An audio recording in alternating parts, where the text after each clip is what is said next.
Free fire গেমটা এমন একটা গেম যেটা যে একবার খেলছে সে বারবার খেলতে মনে চায়।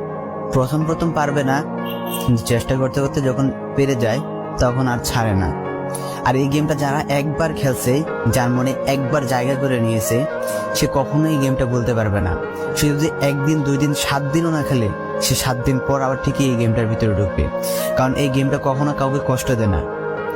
এই গেমটা সবসময় সবাইকে আনন্দ রাখে। এই গেমটাতে আমি অনেক সময় কাটাইছি, আর এটা আমি কখনো ভুলতে পারবো না। এই গেমটা আমার কাছে এমন একটা গেম যেটা কিনা আমি বলে বোঝাতে পারবো না। অ্যান্ড এই গেমটা শুধু আমার কাছে না, আমি মনে করি যে প্রত্যেকটা ফ্রি ফায়ার প্লেয়ারের কাছে অনেকটা ইমোশনাল টাইপের একটা গেম হয়ে গেছে। কারণ এই গেমটাতে বর্তমানে যে অবস্থা হচ্ছে, যে গেমে এমন আপডেট দিতেছে, আপডেট দেওয়ার কারণে পুরো গেমটাই চেঞ্জ হয়ে যাচ্ছে। আগের ফ্রি ফায়ার আর আগের মতো নেই।